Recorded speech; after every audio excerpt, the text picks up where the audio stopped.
44 doctorants de l'université Nazi Boni de Bobo-Dioulasso sont sous le feu de la rampe. Ils exposent depuis hier leurs travaux de recherche soumis à des évaluations et nous effectuerons le déplacement dans ce temple du savoir pour vivre la cérémonie d'ouverture. Dans cette édition, nous irons aussi dans le Kénédougou, précisément à Orudara, où le nouveau chef vient d'être officiellement installé dans ses fonctions. Voici pour le sommet, mesdames et messieurs, bonsoir et bienvenue à ce 19h. Innovation technologique pour accélérer le développement durable du Burkina Faso, c'est sous ce thème que se tiennent les journées doctorales de l'université Nazi Boni de Bobo-Dioulasso. Depuis hier, 44 doctorants exposent leur travail de recherche, lesquels travaux seront évalués et à des besoins, ou aux besoins plutôt réajustés. Hassan Gourabou et Kadou Romenki. Innovation technologique pour accélérer le développement durable au Burkina Faso. C'est le thème des journées doctorales de l'université Nazi Boni, édition 2021. Une thématique avec comme ambition de mettre la recherche scientifique au profit du développement économique et social. Il faut arriver à arrimer, n'est-ce pas, ce que nous faisons, les formations que nous proposons, n'est-ce pas, aux besoins donc, de la société. Alors, je vous cite un exemple simple. Nous travaillons sur une gestion de ces feux rouges intelligents, de telle sorte que sur la voie, il n'y a pas de véhicule, que l'autre feu ne devienne pas rouge, qui continue à laisser ceux qui ont un feu vert passer. Les doctorales se veulent un cadre d'évaluation et d'orientation des travaux des doctorants. Et en 4 jours pour la présente édition, 44 exposés seront proposés sous le regard d'une vingtaine d'encadreurs. Mon thème de recherche est modélisation mathématique des maladies infectieuses, cas du paludisme et de la Covid-19. Les difficultés que nous rencontrons, il y a des problèmes de financement. Ensuite, pour nos simulations numériques, nous avons besoin de données et la collaboration avec les biologistes nous aidera beaucoup dans ce sens-là. Études théoriques et expérimentales et des échanges à l'interface sol-plante-atmosphère et leur implication dans les profils hydriques à une profondeur de 30 cm. Je n'ai pas aussi des difficultés comme ça pour l'avancée de mes travaux. L'université Nazi Boni de Bobo-Dioulasso déroule ses programmes de formation doctorale à travers 3 écoles, à savoir sciences naturelles et agronomie, sciences de la santé et sciences et techniques. Voilà des travaux de recherche avec Kadou Romenoki. De nouvelles orientations pour le prochain trimestre. Eh bien, nous sommes au Conseil régional du Sud-Ouest et les conseillers réunis en session ordinaire le 10 juin se sont donnés 72 heures pour décliner les grandes actions à mener pour plus de dynamisme dans la région. Cette session, il faut le rappeler, est la 2e de l'année. Elvis Tuina, Christophe Dar pour le compte-rendu. Pour la 2e fois de l'année, les conseillers régionaux du Sud-Ouest se réunissent pour une session ordinaire. Pour cette fois, les élus plancheront sur 4 points essentiels. L'un des plus phares, l'adoption du budget supplémentaire. Il a connu cette année une augmentation record. Le budget supplémentaire du Conseil régional 2021 s'équilibre en recettes et en dépenses de 847 millions. Ce qui a vraiment donner un ouf de soulagement aux conseillers parce que depuis notre arrivée ici au Conseil régional en 2016, on n'a jamais atteint un tel budget. Le Conseil met cette mobilisation budgétaire au compte de l'accompagnement des services techniques de la région. Fort d'un budget conséquent, le Conseil compte prendre des délibérations pour son exécution avec comme priorité l'agriculture, la santé et l'éducation. Éducation. Parce qu'un citoyen qui est bien nourri et qui se porte bien, il réfléchit bien. Voilà. Donc, pour amorcer les différents projets de développement de notre région à venir, on mettra donc l'accent sur ce tritype-là. Cette 2e session ordinaire va aussi consacrer du temps à 2 communications. L'une porte sur la prestation de l'ARCEP, l'autorité de régulation des communications électroniques des postes, et l'autre sur le centre de transfusion sanguine. Les forces de défense et de sécurité sont à l'école des droits humains depuis hier dans la ville de Bobo-Dioulasso. Cette initiative de la Direction régionale des droits humains et de la promotion civique vise à prendre en compte les droits humains dans la lutte contre l'insécurité et l'extrémisme violent. Kassoum Milogo, Ali Traoré. Ils sont tous issus des rangs des forces de défense et de sécurité. Durant 2 jours, ils vont recevoir une formation sur la prise en compte des droits humains dans la lutte contre l'insécurité et l'extrémisme violent. Cette formation s'inscrit en droite ligne de la politique du ministère de la Justice, des droits humains et de la promotion civique dans son volet renforcement des capacités des forces de défense et de sécurité. Et vous savez un peu le contexte dans lequel on est et que les forces de défense et de sécurité qui sont sur le terrain dans le cadre de la lutte contre le terrorisme et l'extrémisme ont besoin effectivement d'intégrer dans le cadre de l'exercice de leur mission le volet droits humains. D'où cette formation à Bobo-Dioulasso, une session qui permettra à ces forces de défense et de sécurité d'apprendre plusieurs notions en vue d'être plus efficaces sur le terrain.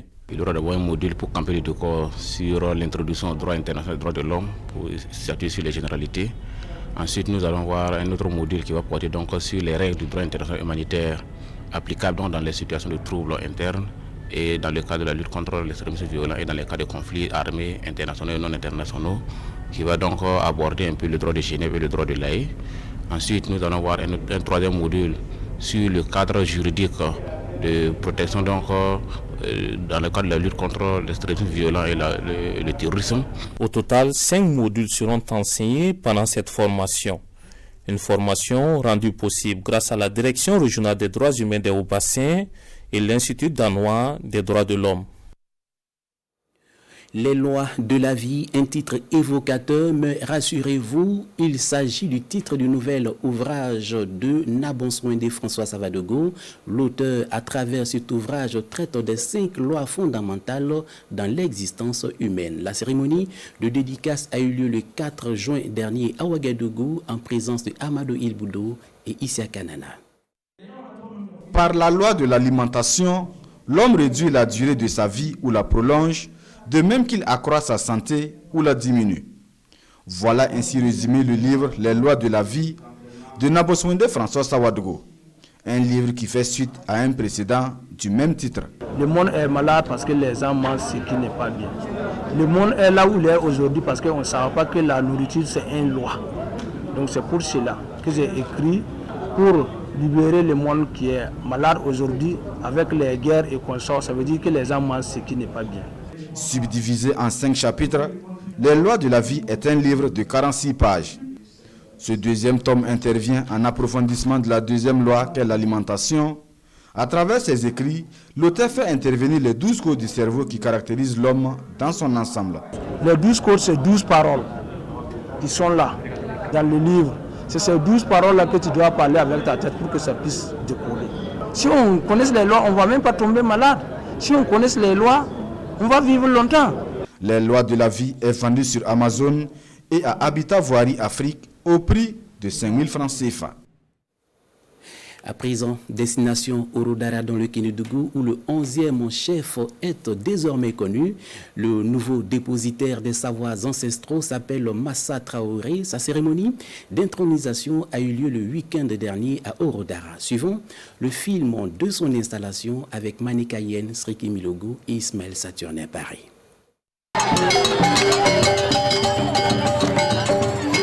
Orodara, en fait, la raison. L'intronisation du nouveau chef du village, Sa Majesté Massa Traoré. Il prend ainsi les rênes du village Teul, comprenez par là Orodara en langue sémé. Une intronisation qui fait de lui désormais le garant des traditions. Intronisation faite selon les pures coutumes des sémés. Ses attributs en main, le nouveau chef se veut rassembleur. Je place mon règne sous les signes de la continuité en rassembleur. Je m'engage et je tends la main à tous pour cultiver les valeurs de paix et de cohésion sociale pour le bien-être de tous. Sont aussi de la partie d'autres chefs des villages environnants qui sont là pour témoigner à Sa Majesté leur solidarité. Et pour l'occasion, des conseils ne manquent pas. Qu'il ait une longue vie, qu'il ait beaucoup de sagesse. Parce que dire qu'on est chef, c'est pour dire qu'on a beaucoup de problèmes. Ça finit par c'est tous les jours que Dieu fait, ça vient. Donc beaucoup de sagesse, beaucoup de courage et beaucoup d'endurance.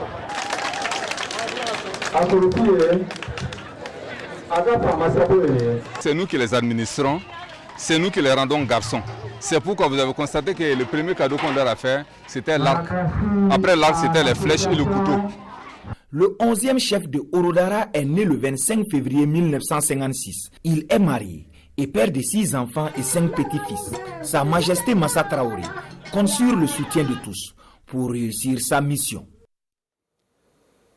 Le Centre national de transfusion sanguine a déposé ses valises au niveau du ministère de l'économie, des finances et du développement pour collecter du sang. Et vous allez le voir, c'est des agents sensibles à la cause et qui n'ont pas hésité à donner de leur sang pour sauver des vies. Gérard Sommet, Sébastien Zongo, reportage. Une 50aine de poches de sang, c'est la collecte attendue de cette opération au ministère de l'économie, des finances et du développement. Le personnel répond ainsi au SOS lancé par le Centre national de transfusion sanguine pour faire face à la période difficile qui s'annonce. Le Centre national de transfusion sanguine a besoin à ces moments-là au moins 200 poches par jour pour couvrir les besoins.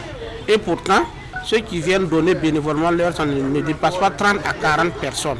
Raison pour nous de multiplier les collectes de sang mobile.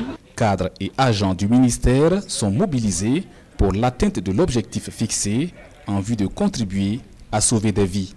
Ici, on a commencé, disons, au niveau du bâtiment ou des bâtiments centraux qui regroupent quand même plusieurs agents de différentes structures. Et nous avons fait en sorte que les agents qui se sentent en forme, disponibles et qui souhaitent apporter une contribution à cette collecte de sang puissent le faire dans la mesure où cela apporte un grand soutien aux malades dans cette période qui a été signalée comme une période cruciale.